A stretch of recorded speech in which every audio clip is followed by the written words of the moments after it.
In this video, I'm going to give you my full review of the iPad and iPadOS. I'm going to explain in depth why this update is so important and how it allowed me to replace my MacBook Pro completely. So sit back, relax, and let's begin.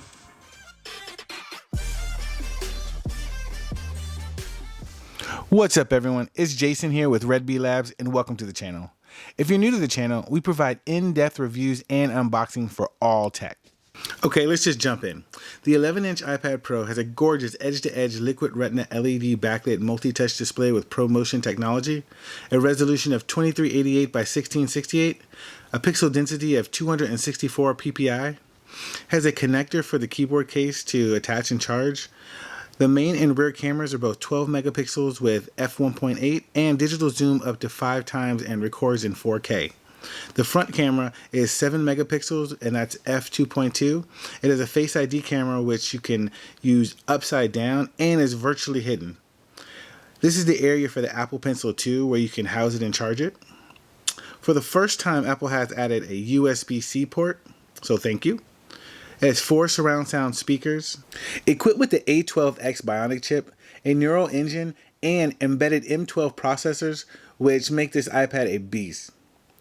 The battery is 7,812 milliamps, and Apple states that the battery life is about 10 hours. It comes in silver or space gray. It comes with 64 gigs, 256 gigs, 512 gigs, or a terabyte of space. It also has either 4 or 8 gigs of RAM. Now included but not necessary for some is the 2nd gen Apple Pencil, as well as the smart keyboard which I just reviewed, so check out the card that should be popping up now. We do not have a headphone jack, but Bluetooth headphones and adapters are the future. The 11-inch iPad Pro was released in 2018 and has definitely aged well. For a long time now, Apple has been touting that the iPad could in theory replace your laptop, but with iOS, although a powerful OS, that couldn't be done without making a lot of sacrifices and dealing with a lot of challenges. Now with iPadOS, most if not all these sacrifices are gone. I have been using the iPad and iPad OS for a few months now, and I've taken the plunge and completely replaced my MacBook Pro. I have heard all the complaints about how you can't use your iPad for professional use, only light work and media consumption. That is completely false now that we have iPadOS. I script and edit my videos on the iPad as well as all my graphics and audio work. I use this thing non-stop for all my computing needs. Drop me a comment below if you've replaced your laptop with an iPad and let me know how it's going. Okay, I know you were wondering what makes iPadOS so good that it could replace my laptop. Well, here are some of the new features that finally made me switch. New home screen.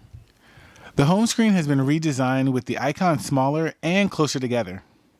You also have pinned widgets, and you can get an at-a-glance view of your Today view. Then you have favorite widgets, and that way you can add widgets and they will appear on the home screen. Dark mode. With dark mode, you get a system-wide dark theme which saves battery life and is easier on the eyes.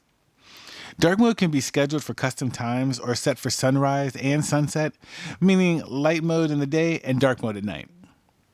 The wallpapers are also optimized for dark mode, which I think is pretty cool.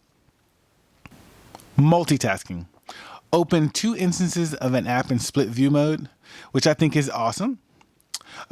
Say you're writing in Google Docs and want to research something in another window, and then you want to copy that over or just be able to view both of them. Slide over. You now have slide over, which allows you to take an app from the dock and pop it into a little window on the side. You can place multiple apps in the area, and by using the black bar at the bottom, cycle through them. You can swipe up to see all your apps in slide over. You can drag the window to the top, and it will become a full screen app. These can be closed by just going to the app switcher and flicking up on them. The app switcher, it shows you all of the spaces and windows that you have all in one spot. App Expose, which allows you, like on a Mac, to view all open apps and windows. And if you have a split view window set up with, let's say, 2 instances of Safari, you can access them all from the view. Gestures. Tap for the cursor, double tap to select a word, triple tap to select the sentence or paragraph. You can easily now instantly place the cursor by using your finger and dragging to that location. To copy text, perform a 3-finger pinch. To paste, perform a 3-finger spread. Use 3 fingers to the left to undo and 3 fingers to the right to redo. Safari. Automatically requests the desktop version of websites and optimizes for touch. Safari allows you to download files and even change the download location. You get per site settings, so you can choose to enable the camera, microphone, and location access based on the websites you're using, which, okay. File app. Transfer various files to the iPad, zip and unzip the files, connect multiple files to the iPad and transfer between them, connect to an SMB server over a Wi-Fi connection to grab files. You can drag and drop those files to other programs using the split view. Keyboard. Same keyboard shortcuts as Mac OS X. And you get pinch to shrink the keyboard and perform swipe gestures.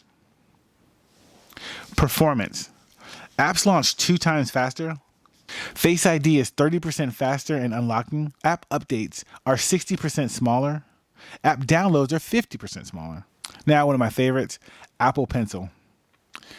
You get a new tool palette that can be moved or shrunken to get out of the way.